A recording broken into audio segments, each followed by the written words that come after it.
Like, I never thought to myself, I'm gonna go to Africa and go broke. But it happened. I am broke. I moved to Tanzania with my family 1 year ago. Though I planned meticulously, it only took 1 year for me to go broke. My name is Empress Kino, and I'm dedicated to healing myself through visual storytelling and writing.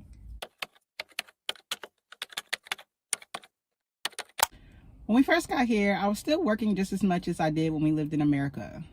Because of that, we were living a very comfortable tourist lifestyle. Hi, yes, hello, it's us. We're out about exploring today. Today we're here in Masaki at the Sea Cliff Hotel.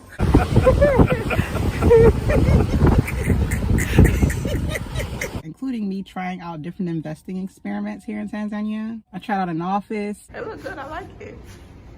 You like? I think my head will go good right here on the side. So give me a nice little backdrop.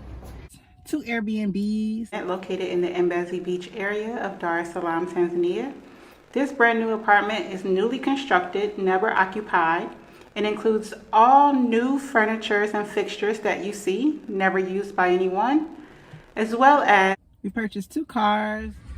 One of the best parts of living in a hardcore hustler society is I just got my car washed for 3,000 shillings, which is a little over $1. Lived in 2 different luxury compounds. It's still less than what we were spending for our townhome in Northern Virginia. Traveled to the islands, to the mountains, etc.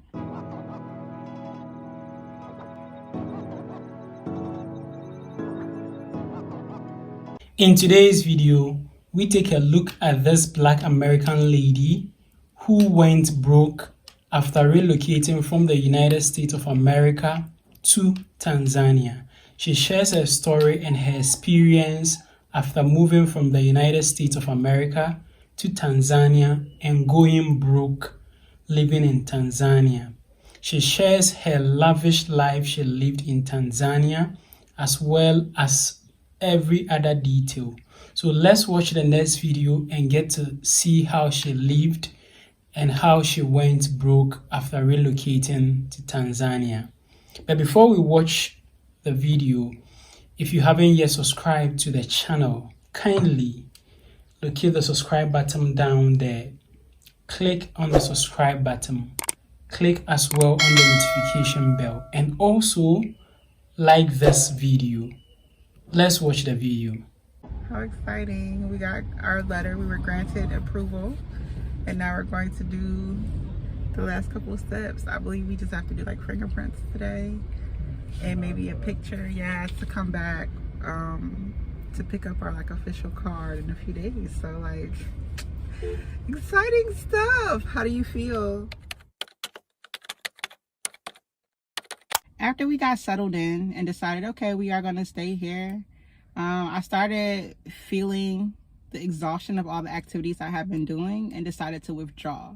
So I opted out.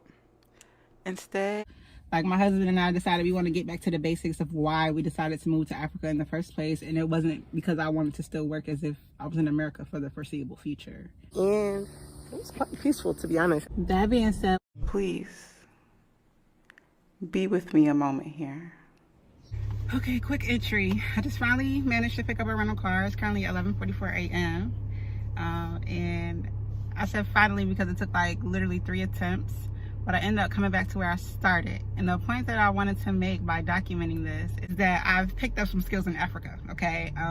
As far as problem solving and patience that we don't typically do in this culture that I've acquired over there, that I was able to transfer those skills today. One of the things that I've always wanted to do was go on a camping trip, and I've been talking about it forever, like a solo camping trip.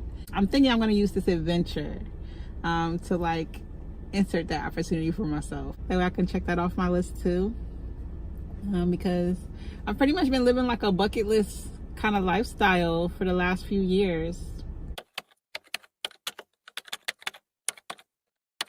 I made what I needed for the Airbnb, departed with people that no longer serve their purpose, and I cut my workload by 75%. Now, my focus is on 100% freedom.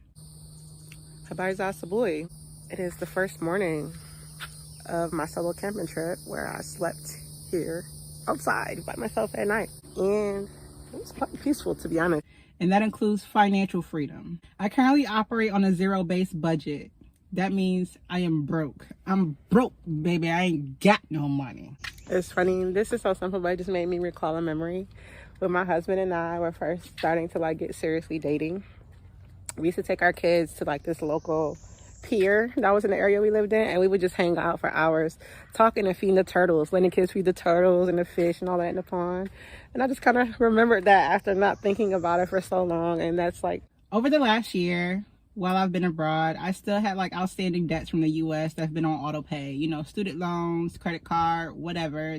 Anybody who had permission to automatically debit what I owe them from my account every month has been doing that successfully for well over a year. Since I was working so much the way I normally did when I established all those different things, I didn't feel it, you know, like all of the creditors were getting paid timely the way they were supposed to, because I did create structure. Like I created accounts specifically for that reason before I left. That way I did not have to worry about the money being there. Living beyond, I'm really discovering who I am. Like I'm really finding myself. question. Who are you allowing to take up space in your life right now? Now that I decided to live a life of ease, which includes working 75% less. It's beautiful today, bit of an overcast. Since I currently live in a prepaid society, I do not have nearly the same amount of monthly rotation as I did when I lived in the US. I'm broke, baby. I ain't got no money. So like living here, we really only need day-to-day expenses for like food and electricity and phone service. I actually have the space to designate any and all income to my freedom, be that debt resolution, planning for the future and building new funds, or just maintaining the comfortable lifestyle that I'm choosing to live at this point in time. I'm dedicating any of my excess funds or income to debt resolution, so that way I can move forward in my life without having a student loan like most of the rest of the millennial Americans, as well as any credit card debt, because credit cards are like having access to credit is important, right? And it's also very useful. But at this point in time, since I don't operate on credit, I feel like there's no use to maintain credit as far as monthly payments. Like I should just clear out any balances and have the credit line available to me should I need to use it. But there's really no need for me to keep letting them take a minimum monthly payment out of my account when I haven't even used the card in well over a year. I don't have anything at all right now beyond my needs being met, and I've never felt more liberated. I moved to Africa 1 year ago with my family, and it took me 1 whole year to figure out that I needed to go broke. Now that I've gone broke on purpose, I have so much more clarity as far as what is important. And the thing that is most important to me right now is freedom. Financial freedom, freedom with my time, freedom with my physical ability to move about the world, freedom with what I want to feel and think, where I want to be, freedom. Since we're living in a current lifestyle that has much less financial maintenance than my previous lifestyle, I'm very excited to see what the next year holds for me.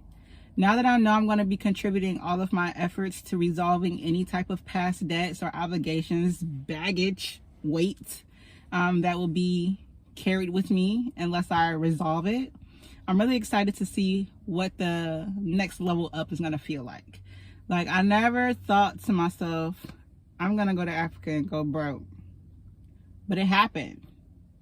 Thankfully, it happened on purpose, because I don't want to be in a position where I don't have what I need, no matter where I am, be it in Africa, be it in America, be it in Europe, be wherever it is I decide to go. I want to be able to know that my needs are met. Now, don't get me wrong. I didn't blindly jump into saying, hey, I'm going to spend every last penny I have. No, there's structure. That means there's an emergency fund. That means there's still funds for bills to be paid. But I don't have any pocket money. That means there's no money for me to just do whatever it is, because I already have a fund for that as well. So like everything has a designated space. So there's just no willy-nilliness that came along with the lifestyle of being a tourist, where I just spent whatever it is I felt like spending because I knew I had it and I knew I could make it back, and it really wasn't a big deal. And though that still may be true, I've started to value my time significantly more, as well as my labor and my energy. So just because I know I have the ability to turn my time or my energy into a capitalistic gain doesn't mean I have to do that. And that's a lot of what it took me the full year to learn, like the slowing down from the American lifestyle into the pole lifestyle. It really took a full year for that to really take effect. Because like I would say that first 3 to 6 months, I'm in full tourist mode. Then 6 to 9 months, I'm discovering all the things I don't like. And then 9 to 12 months, I'm deciding if I want to stay here for, additional time. So now that I've conquered all those different phases of like the delusional excitement to what the hell is this to, oh, okay, this is life. I've been able to now step back even further and see what it is else that I would like to accomplish in this phase of life. He decided to make the move to Africa to have more time freedom, like to have that more freedom to be together, tangibly spend time and gain experience. But since I've been here, another thing I've definitely learned to prioritize is my energy. There's so much energy to be reserved if you choose to reserve it. And right now, I'm giving big main character energy. All of the additional energy is for me. For my creativity, for my self-expression, for my self-love, for my growth, for my development. It's all for me. I'm not giving it to any more of the capitalistic giants. Well, I am for now until I resolve all of the obligations that it is that I built for myself, because it would be not wise to just let things go. But it also wouldn't be wise to continue to maintain a lifestyle from a previous life when I'm fine in my current life. In the 1 year that I've spent tinkering with investment ideas in Tanzania, I did have a lot of failures, but I also had a few successes. If you would like to know which investments I've made, drop me a wiggle thumb, leave me a comment. Living a lavish life may be quite tempting if you visit Africa or relocate to the continent of Africa. For instance, if you have $10,000 to spend in the United States of America, as against the equivalent of $10,000 to spend in, let's say, Tanzania, Ghana, Nigeria, Kenya, or any African country, you have more purchasing power in the African country than in the United States of America. So in this situation, it becomes quite tempting that you spend a lot when you visit or relocate to the continent of Africa. So in this situation, you need to put pragmatic measures in place, budget your money very, very well, so that you do not go broke after visiting or relocating to the continent of Africa. Thank you very much for watching this video, and see you in the next video.